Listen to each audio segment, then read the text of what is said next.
We're finding where we left off in Mar Nevuchim. Part 1.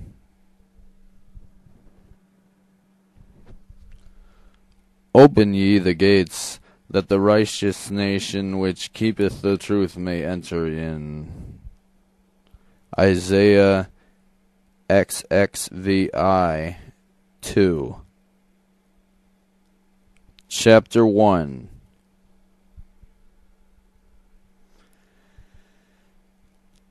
Some have been of opinion that by the Hebrew tselem, the shape and figure of a thing is to be understood, and this explanation led men to believe in the corporeality of the divine being. For they thought that the words, "Let us make man in our tselem," Genesis I:26, implied that God had the form of a human being, that is to say, that he had figure and shape, and that consequently he was corporeal. They adhered faithfully to this view, and thought that if they were to relinquish it, they would eo ipso reject the truth of the Bible. And further, if they did not conceive God as having a body possessed of face and limbs similar to their own in appearance, they would have to deny even the existence of God. The sole difference which they admitted was that he excelled in greatness and splendor, and that his substance was not flesh and blood. Thus far went their conception of the greatness and glory of God, the incorporeality of the divine being, and his unity in the true sense of the word. For there is no real unity without incorporeality, will be fully proved in the course of the present treatise. It is also pleasant. In Part 2, Chapter 1. In this chapter, it is our sole intention to explain the meaning of the words tselem and demut. I hold that the Hebrew equivalent of form in the ordinary acceptation of the word, viz., the figure and shape of a thing, is toar. Thus we find, and Joseph was beautiful in toar, form, and beautiful in appearance. Genesis 39:6. What form, toar, is he of? That's from the 1 Samuel 28:14. As the form, toar, of the children of a king, Judges 8:18.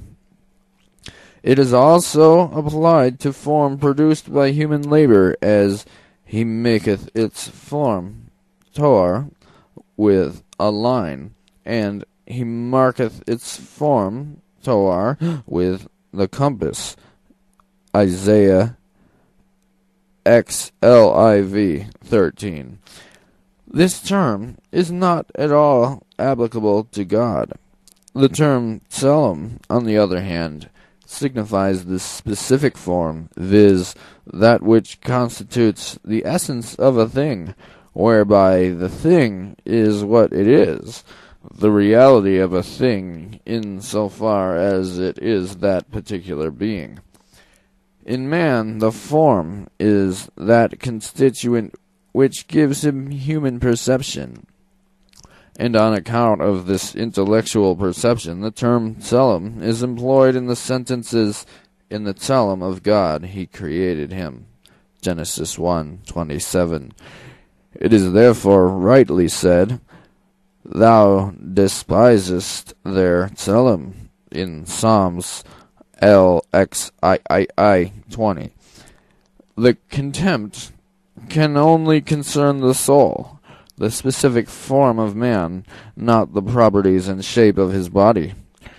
I am also of opinion that the reason why this term is used for idols may be found in the circumstance that they are worshipped on account of some idea represented by them, not on account of their figure and shape. For the same reason, the term is used in the expression, the forms, psalme, of your emerods. That's in 1 Samuel 6:5. For the chief object was the removal of the injury caused by the emerods, not a change of their shape. As, however, it must be admitted that the term tselem is employed in these two cases, viz., the images of the emerods and the idols, on account of the external shape, the term tselem is either a homonym or a hybrid term, and would denote both the specific form and the outward shape, and similar properties relating to the dimensions and the shape of material bodies. And in the phrase, "Let us make man in our tselem," Genesis 1:26, the term signifies, quote, the specific form of man, viz., his intellectual perception, and does not refer to his figure or shape. Thus, we have shown the difference between tselem and toar, and explained the meaning of tselem. Demut is derived from the verb dama, he is like.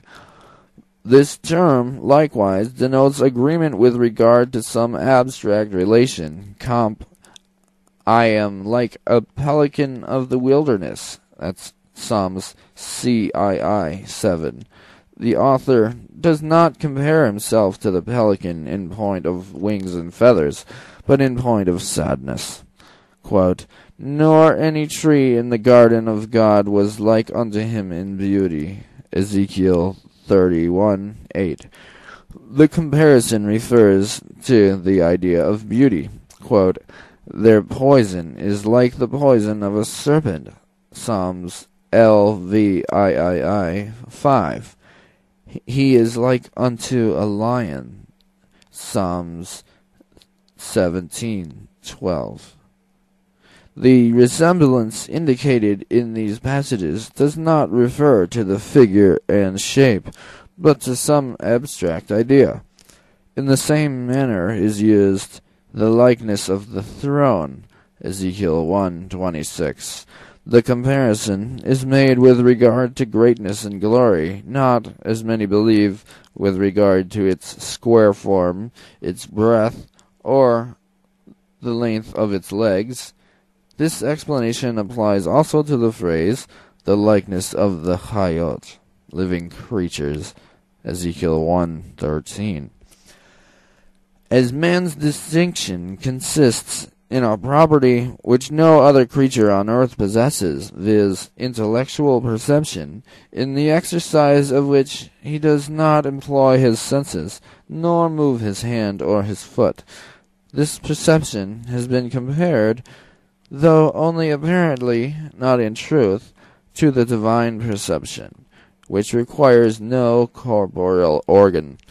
On this account, that is to say, on account of the divine intellect with which man has been endowed, he is said to have been made in the form and likeness of the Almighty. But far from it be the notion that the Supreme Being is corporeal, having a material form.